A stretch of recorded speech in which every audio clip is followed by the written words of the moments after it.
Good morning, students. Today we will discuss about the ground state for P2 configuration and D2 configuration. If you remember, last time आपने 3 Hund's rule पढ़े थे. First rule क्या था? Ground state is characterized by highest spin multiplicity. यानी कि spin multiplicity जिसकी highest होगी उसकी लोवेस्ट एनर्जी होगी और वही आपकी ग्राउंड स्टेट या ज़्यादा स्टेबल स्टेट होगी. और सेकेंड रूल क्या कह रहा था? For a given value of S की वैल्यू अगर फिक्स कर दें तो एल की वैल्यू क्या जिसकी हाईएस्ट होगी वही आपकी ग्राउंड स्टेट होगी या मोस्ट स्टेबल स्टेट होगी. और थर्ड रूल क्या कह रहा था? वो दोनों के लिए अलग था, मोर देन हाफ फिल्ड के लिए और हाफ फिल्ड या लेस देन हाफ फिल्ड के लिए.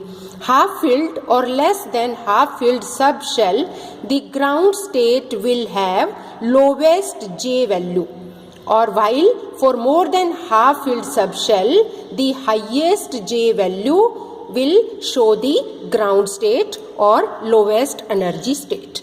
And today we are talking about the ground state for P2 configuration. P2 configuration के लिए अगर आपको ध्यान हो, कार्बन एटम हमने इसका एग्जांपल लिया है जिसमें इसकी कॉन्फ़िगरेशन क्या होती है आपकी 1s2 2s2 2p2, यानी कि 2p2 means this is less than half filled. और टू इसके लिए कॉन्फ़िगरेशन या टर्म्स कौन सी आई थी आपकी? पीछे आपने देखा था इसके लिए 3 टर्म्स आई थी आपकी 1s 3p और 1d. अब हम इसमें क्या निकालेंगे? ग्राउंड टर्म कौन सी है यानी कि लोवेस्ट एनर्जी टर्म कौन सी है वो निकाल लेंगे हम. वो किसके बेस पे डिसाइड करेंगे हम? वो हुंड्स रूल के अकॉर्डिंग. जो फर्स्ट सेकंड थर्ड रूल जो मैंने अभी आपके रिवाइज कराए हैं उनको 1 बाय 1 तीनों रूल्स को हम अप्लाई करेंगे ग्राउंड टर्म या लोवेस्ट एनर्जी स्टेट निकालने के लिए. 1s 3p और 1d rule according to first rule की हम बात करें. फर्स्ट रूल क्या कहता है आपका? जिसमें स्पिन मल्टीप्लिसिटी ज़्यादा होगी वही आपकी लोवेस्ट एनर्जी स्टेट होगी, वही आपकी ग्राउंड स्टेट होगी. तो फर्स्ट रूल अगर हम लगाएं तो मल्टीप्लिसिटी इसमें 3p की ज़्यादा है, तो इसका मतलब 3p is the ground state for P2 configuration.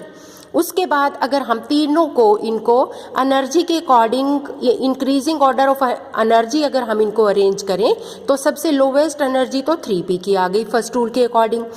अब फर्स्ट रूल में हम देखें मल्टीप्लिसिटी दोनों की बराबर है, बाकी की 2 टर्म्स में 1s और 1d दोनों में एक ही मल्टीप्लिसिटी है. इसका मतलब सेकंड रूल लगाएंगे हम ये देखने के लिए कि इन दोनों में से लोवेस्ट एनर्जी की कौन सी है. तो अकॉर्डिंग टू सेकंड रूल आपका क्या कहता है? 1d स्टेट, ये 1d स्टेट है, इसके लिए L की वैल्यू आपकी 2 आ जाएगी. This is the more stable state than 1s. क्यों? 1s में L क्या है आपका? 1s के लिए आपकी मल्टीप्लिसिटी जो है 1 है क्योंकि रिजल्टेंट S आपका 0 है और L भी आपका 0 है क्योंकि यहाँ पे आप देख रहे हैं L की वैल्यूज S के लिए, S सब शेल के लिए यहाँ पर L की वैल्यू आपकी 0 है. तो सेकंड रूल के अकॉर्डिंग 1d और 1s में से लोवेस्ट एनर्जी स्टेट आपकी 1d होगी क्योंकि L is equal to 2. More value यहाँ पर L की, इसके लिए L की वैल्यू 2 है और यहाँ पर इसके लिए L की वैल्यू 0 है.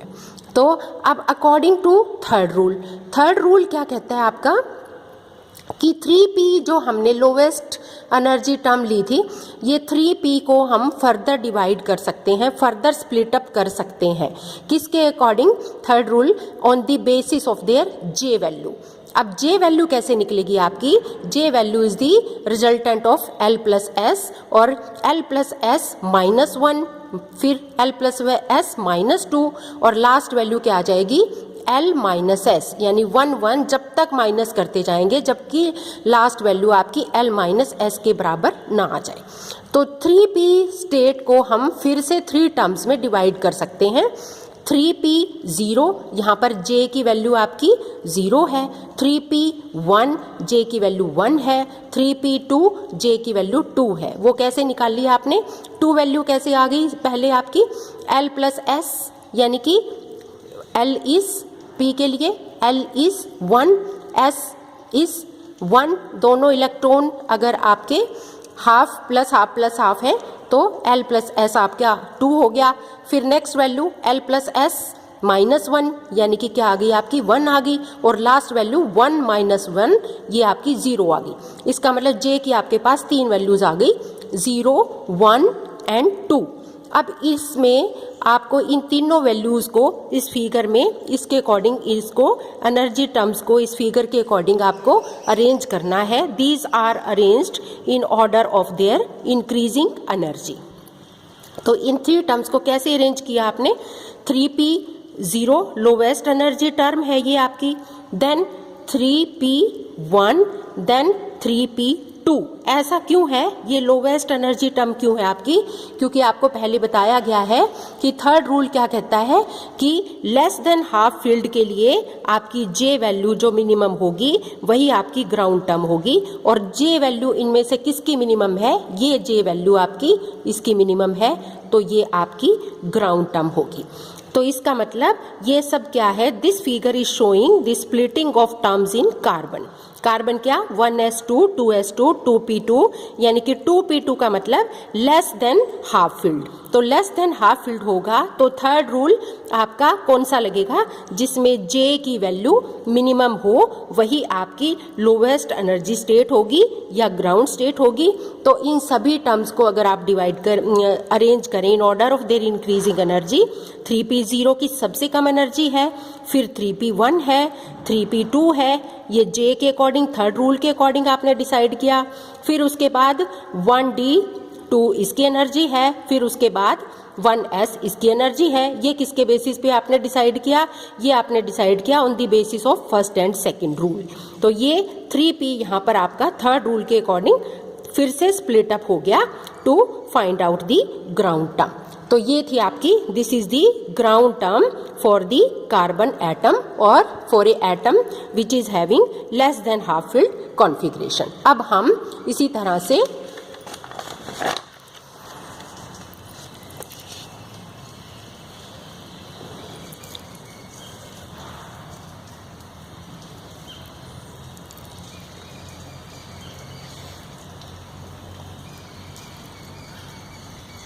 Now I think it is visible to you. अब हम इसी तरह से ग्राउंड स्टेट निकाल लेंगे फॉर D2 कॉन्फ़िगरेशन। तो D2 कॉन्फ़िगरेशन के लिए अगर पीछे आपको ध्यान हो तो कौन कौन सी टर्म्स आई थी आपकी? 1s, 3p, 1d, 3f and 1g। अब इसी तरह से by applying the Hund's rule these terms are arranged in order of their energy and these are shown in this figure. उसी तरह से जैसे आपने वो निकाल ली थी उसी तरह से इनको भी अरेंज किया है। तो इसको ये क्या है? This figure this is showing the splitting of terms in D2 configuration. तो अब इसका एग्जाम्पल क्या लिया हमने? वेनेडियम 3 पॉजिटिव आयन, जिसकी कॉन्फ़िगरेशन आपकी करके देखेंगे आप तो D2 आएगी। तो इस फिगर को भी हमने उसी तरह से डिफरेंट स्टेप्स में डिवाइड कर दिया। पहले ये क्या है आपका? वेनेडियम 3 पॉजिटिव, जिसकी यहाँ पे ये आपको कॉन्फ़िगरेशन दिखाएगी आर्गोन और D2 इनर शेल और आउटर मोस्ट शेल। तो ये आपका अनडिस्टर्ब्ड D लेवल्स हैं। यहाँ पर फिर क्या हो गया? SS कपलिंग हो गई। SS कपलिंग के अकॉर्डिंग आपकी फिर यहाँ पर क्या आ जाएगी? सिंगलेट है या ट्रिपलेट है, यानी कि मल्टीप्लिसिटी आ जाएगी। नेक्स्ट क्या हो गया? LL coupling. LL कपलिंग के अकॉर्डिंग आपकी ये क्या आ गई? एनर्जी टर्म्स आ गई, यानी कि 0 के कॉरस्पॉन्डिंग S, 1 के कॉरस्पॉन्डिंग P, 2 के कॉरस्पॉन्डिंग D, 3 के कॉरस्पॉन्डिंग F, 4 के corresponding G and so on. और लास्ट में ये क्या है? This is your SL coupling. तो हमने पूरा जो है आपकी LS कपलिंग या SL कपलिंग स्कीम इसमें यूज़ की, और अब इनको हम अरेंज करेंगे इन order of their increasing energy, जो इस फिगर में आप देख रहे हो बिल्कुल उसी तरह जैसे हमने पिछले P2 कॉन्फ़िगरेशन के लिए किया था। तो फर्स्ट रूल हम लगाएंगे इनको अरेंज करने के लिए। आपको भी दिख ही रहा है कि फर्स्ट रूल के अकॉर्डिंग जो हमारी हाईएस्ट मल्टीप्लिसिटी होगी वही हमारी लोवेस्ट एनर्जी स्टेट होगी। तो यहाँ पे आप देख रहे हैं मल्टीप्लिसिटी हमारी 3f और 3p दोनों की हाईएस्ट है, तो ऑब्वियसली इन दोनों की एनर्जी आपकी कम होगी। लेकिन 3p और 3f में से कैसे आप डिसाइड करेंगे? तो सेकंड रूल के अकॉर्डिंग आप डिसाइड करेंगे। सेकंड रूल क्या कहता है 3f term will be more stable. क्यों? Because it has higher value of L. अब f के लिए आपको L की वैल्यू क्या है? This is 3. That is 3 as compared to 3p state. 3p state के लिए L की वैल्यू, p के लिए आपकी क्या है? 1. So order of energy for the state will be 3f की एनर्जी आपकी कम होगी, 3p की एनर्जी आपकी ज़्यादा होगी सेकेंड रूल के अकॉर्डिंग, क्योंकि 3f के लिए L की वैल्यू ज़्यादा है, p के लिए L की वैल्यू इससे कम है। तो सेकेंड रूल आपका L की वैल्यू के बेस पे ही डिसाइड करता है, फर्स्ट रूल आपका S या मल्टीप्लिसिटी की वैल्यू के बेस पे डिसाइड करता है। अब बाकी की 1s, 1d और 1g, इनमें से एनर्जी किसकी कम और किसकी ज़्यादा होगी वो हमारा किसके ऊपर डिपेंड करेगा? वो भी हमारा उसी तरह से L की वैल्यू उसके ऊपर डिपेंड करेगा। इनको हमने देखा मल्टीप्लिसिटी 1 1 1 है, तो इसका मतलब D के लिए आपकी L की वैल्यू क्या है? 2 है, S के लिए आपकी 0 है, G के लिए आपकी 4 है। तो इसका मतलब 3f और 3p ये तो आपने डिसाइड कर ही लिया था, और इसके अकॉर्डिंग जो है L की वैल्यूज़ के अकॉर्डिंग यहाँ पर 1g इसकी एनर्जी कम है, 1d की उससे ज़्यादा है, 1s की उससे ज़्यादा है। क्यों? On the basis of there L values. L values जितनी जितनी आपकी ज़्यादा होगी उतनी उतनी एनर्जी कम होगी, उतनी उतनी वो स्टेट आपकी ज़्यादा स्टेबल होगी। लेकिन यहाँ पर आप देख रहे हैं कि 3f और 3p ये फिर से स्प्लिट अप हो गए हैं, किसमें? 3f2, 3f3, 3f4। ये किस बेसिस पे स्प्लिट अप हो गए आपके? यानी कि यहाँ पर आपने क्या लगाया है? LS या SL कपलिंग, यानी कि J की वैल्यू आपने निकाली है। J की वैल्यू कैसे निकाली? L प्लस S, सेम उसी तरह से last value up to L minus S। तो आपको पता ही है यहाँ पर 3f के लिए यहाँ पर L की वैल्यू आपकी क्या आ गई? 3 आ गई, और ये कैपिटल S आपका 1 है, तो 3 प्लस 1 फर्स्ट वैल्यू आपकी 4 आ गई, 3 प्लस 1 माइनस 1 नेक्स्ट वैल्यू आपकी 3 आ गई, और लास्ट वैल्यू आपकी क्या आ जाएगी? L की वैल्यू 3 थी और S की वैल्यू 1 थी, तो लास्ट वैल्यू आपकी L माइनस S 2 आ जाएगी। तो J की आपके पास इस फार्मूला से 3 वैल्यूज आ गई, 4, 3 एंड 2। तो इसका मतलब 3f को आप स्प्लिट अप कर सकते हैं। 3f2 ये कंप्लीट टर्म सिंबल हो गया इसके लिए, 3f3 ये भी कंप्लीट टर्म सिंबल हो गया, एंड 3f4 ये भी कंप्लीट टर्म सिंबल हो गया। और इनको आपने अरेंज किया इन order of their increasing energy. Lowest energy 3f2 होगी, फिर ये उससे ज़्यादा होगी, ये उससे ज़्यादा होगी। ये क्यों होगी ऐसे? Because of the third rule. Third rule क्या कहता है? Again this is D2 configuration, less than half field है, तो इसका मतलब थर्ड रूल में लेस देन हाफ फील्ड के लिए J की मिनिमम वैल्यू जिसकी होगी वही आपकी ग्राउंड स्टेट या आपकी लोवेस्ट एनर्जी स्टेट होगी, और जिसमें J की वैल्यू ज़्यादा होगी तो वो आपकी हायर एनर्जी स्टेट होगी, यानी कि कम स्टेबल होगी। इसी तरह से P की टर्म्स को भी यहाँ पे स्प्लिट अप किया गया है। P को स्प्लिट अप करने के बाद आपके पास कंप्लीट टर्म सिंबल क्या है? 3p0, 3p1, 3p2। इनको फिर आपने अरेंज किया इन order of their increasing energy. Same वही थर्ड हुंड्स रूल क्या कहता है? J की वैल्यू यहाँ पर मिनिमम है, तो ये सबसे कम एनर्जी वाली स्टेट यानी ग्राउंड स्टेट के कंपैरेबल, और ये उससे हायर एनर्जी की स्टेट J की वैल्यू ज़्यादा है, यहाँ पे J की वैल्यू उससे भी ज़्यादा है, तो ये स्टिल हायर देन दैट। ठीक है, तो अब ये इसको यहाँ पे एक्सप्लेन किया गया है इसी के बेसिस पे कि rest of the states 1D, 1S, 1G they have same multiplicity that is 1, so these are arranged according to their L values like this 1G, 1D and 1S. You can see it here.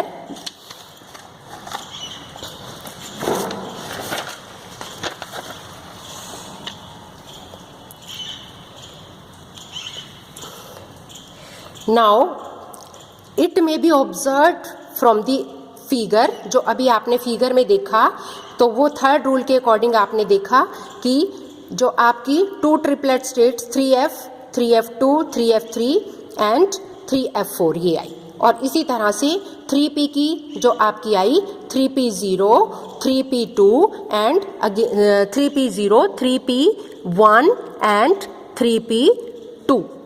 तो इनको split terms को भी आपने arrange कर दिया उस figure में according to their energy. और ये आप देखेंगे कि ground state term for 3d1 to 3d10 ions are given in this table. इस टेबल को अगर आप थोड़ा ध्यान से देखेंगे तो ऑब्जर्व करिए इसको।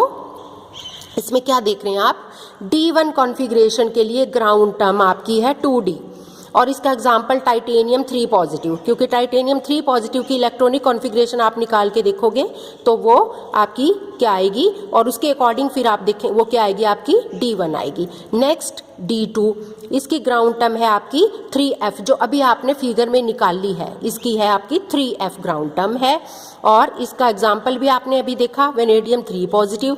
इसी तरह D3 कॉन्फ़िगरेशन की टर्म आएगी आपकी, ग्राउंड टर्म आएगी 4f, इसका example chromium 3 positive. D4 configuration की टर्म आएगी आपकी 5d, इसका एग्जाम्पल आपका क्रोमियम 2 पॉजिटिव। इसी तरह D5 कॉन्फ़िगरेशन की टर्म आएगी आपकी 6s, इसका एग्जाम्पल मैग्नीज 2 पॉजिटिव आयन। इसी तरह D6 कॉन्फ़िगरेशन की टर्म आएगी आपकी, ग्राउंड टर्म आएगी आपकी 5d और ये आयरन 2 पॉजिटिव इसका एग्जाम्पल है। D7 कॉन्फ़िगरेशन किसकी होती है आपकी, कोबाल्ट 2 पॉजिटिव की होती है, इसकी ग्राउंड टर्म आएगी आपकी 4f और D8 की आपकी ग्राउंड टर्म आएगी 3f, इसका एग्जाम्पल निकल 2 पॉजिटिव। अगर निकल 2 पॉजिटिव की इलेक्ट्रॉनिक कॉन्फ़िगरेशन आप करके देखेंगे तो ये किसके आएगी, D8 आएगी। D9 किसका एग्जाम्पल है, कॉपर 2 पॉजिटिव आयन में D9 कॉन्फ़िगरेशन होती है, इसकी ग्राउंड टर्म आएगी 2d। इसी तरह कॉपर 1 पॉजिटिव में क्या होती है आपकी, D10 कॉन्फ़िगरेशन होती है, इसकी ग्राउंड टर्म आएगी 1s।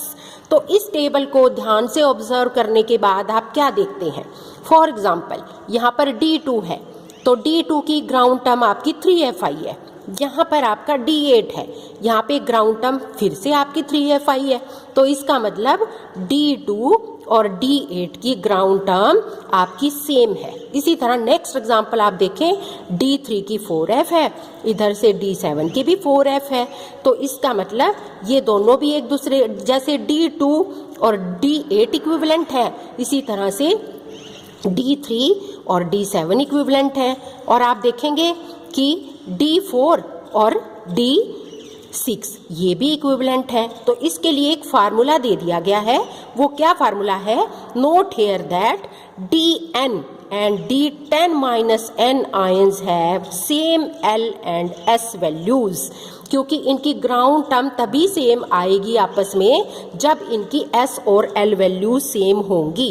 तो S और L वैल्यूज एक दूसरे के इक्विवेलेंट है, इसलिए ग्राउंड टर्म सेम आई है। तो ये फार्मूला क्या है, मान लिया यहाँ पर N की वैल्यू 2 है तो D2 और यहाँ पर क्या हो गया 8 10 माइनस 2 8, तो इसका मतलब D2 और D8 इनको क्या कहेंगे हम, these are hole equivalent to each other.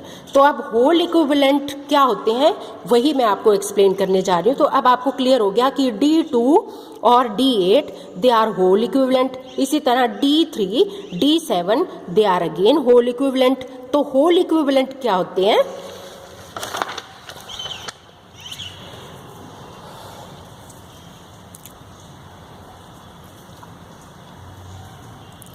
This is hole formation, formalism और होल फॉर्मुलेशन। ये क्या है, when a sub shell is more than half filled it is easy and simple to find out the terms by using holes or vacancies of different orbitals rather than considering the large number of electrons। इससे आप क्या समझे, अगर किसी सब shell में मोर than half field है तो उसमें हम लार्ज नंबर ऑफ इलेक्ट्रॉन को कंसीडर करने की बजाय उस ऑर्बिटल में जितनी वैकेंसीज हैं या जितने होल्स हैं उसको कंसीडर कर दें तो बात एक ही जैसी रहती है। जैसे पीछे आपने एग्जाम्पल देखा D2 और D8 एक दूसरे के होल इक्विवेलेंट थे, यानी कि D8 मोर देन हाफ फील्ड था तो 8 इलेक्ट्रॉन्स को कंसीडर करने की बजाय D8 में कितनी वैकेंसीज हैं और या कितने होल्स हैं, 2, तो इसका मतलब 8 इलेक्ट्रॉन्स को कंसीडर करने के बजाय हम उसकी 2 वैकेंसीज को कंसीडर करें तो बात सेम रहेगी। पीछे आपने एग्जाम्पल से देखा भी था कि D2 और D8 they were hole equivalent to each other. अब यहाँ पे एक और एग्जाम्पल लिया गया है आपके सामने। Copper 2 positive ion has 3d9 configuration. 3d9 configuration, in 9 electrons को कंसीडर करने के बजाय आप इसको एक होल या एक वैकेंसी कंसीडर करके चलें तो बात सेम रहेगी, यानी कि it is treated as 1 vacancy या 1 होल। तो इसी तरह सिमिलरली फॉर ऑक्सीजन एटम का हम एग्जांपल लें, इलेक्ट्रॉनिक कॉन्फ़िगरेशन क्या है इसकी, 1s2, 2s2 and 2p4। It may be treated as 2 holes, क्योंकि P के अंदर 6 इलेक्ट्रॉन आ सकते हैं, तो यहाँ पे 2 होल्स हैं। तो इसका मतलब 4 इलेक्ट्रॉन को कंसीडर करने के बजाय 2 होल्स को हम कंसीडर करें तो हमारे लिए इंटरप्रिटेशन ज़्यादा इजी होगी। So term P4 configuration for oxygen are same as P2 configuration of carbon. ये दोनों के टर्म्स सेम आएंगे, P2 के भी और P4 के भी। कैसे सेम आएंगे, क्योंकि ये एक दूसरे के होल इक्विवेलेंट हैं। इसमें 2 वैकेंसीज हैं, यानी कि, और इसमें 2 इलेक्ट्रॉन हैं, इसमें 2 होल्स हैं, तो ये एक दूसरे के होल इक्विवेलेंट है। 4 इलेक्ट्रॉन की बजाय हम इसमें 2 होल्स को या 2 वैकेंसी को कंसीडर करेंगे। जो पीछे आपने देखा था इनके लिए आपकी टर्म्स सेम आई थी, और इनकी टर्म्स क्या आएंगी, ऑक्सीजन के लिए भी और कार्बन के लिए भी यही 3 टर्म्स आएंगी, क्योंकि आपके लिए S और L की वैल्यू इन दोनों के लिए बराबर आएगी, चाहे आप करके भी देख लें। तो टर्म्स 1s 3p और 1d आएगी दोनों के लिए, कार्बन के लिए भी और ऑक्सीजन के लिए भी। लेकिन but oxygen contains more than half field, तो मोर देन हाफ फिल्ड होने की वजह से तो थर्ड रूल क्या कहता है, so according to Hund's rule the energy, कैसे, थर्ड रूल के अकॉर्डिंग जो 3p स्टेट है ये 3p2, 3p1, 3p0 जो इस तरह से स्प्लिट अप हुई थी, किसके लिए, कार्बन के लिए। इसको जब आप अरेंज करोगे तो कैसे, 3p0, 3p1, 3p2, ये है किसके लिए, दिस इज फॉर ऑक्सीजन, और ये है दिस इज फॉर कार्बन। ऐसा क्यों, ये क्या है, ऑक्सीजन क्या है आपकी मोर देन हाफ फिल्ड है। मोर देन हाफ फिल्ड के लिए आप J की वैल्यू मैक्सिमम लेंगे, वही एक ग्राउंड टर्म होगी, लोएस्ट एनर्जी स्टेट होगी। ये लेस देन हाफ फिल्ड है, यहाँ पे J की वैल्यू आप मिनिमम लेंगे। मिनिमम वैल्यू J की यहाँ पर क्या है, 0, और मैक्सिमम वैल्यू 2 है। तो ऑक्सीजन के केस में ये एनर्जी का सीक्वेंस आएगा, और कार्बन के केस में क्योंकि लेस देन हाफ फिल्ड है तो ये एनर्जी का सीक्वेंस आएगा। तो इसका मतलब क्या हुआ, 10 for carbon 3p0 this is the ground state, and for oxygen 3p2 this is the ground state. You know it very well, क्यों, because of the Hund's third rule. तो इसका मतलब जो हमने पीछे बात की थी सेम वही। So P2 and P4 are hole equivalents and of each other, and the general formula हम इसके लिए क्या, Pn and P6 minus n कहो, Dn and D10 minus n, these arrangements are identical terms, क्योंकि ये एक दूसरे के होल इक्विवेलेंट है। फॉर एग्जाम्पल अगर Pn, n की वैल्यू अगर यहाँ पर 2 रखें तो यहाँ पर 6 माइनस 2 P4, यानी कि P2 और P4 होल इक्विवेलेंट है। इसी तरह D की वैल्यू यहाँ पर 4 रखें तो इसका मतलब D4 और 10 minus 4 D6 they are hole equivalent to each other. अब आपको ये अच्छे से क्लियर हो गया होगा। This is very important topic. This was all about this hole formulation. Thank you so much.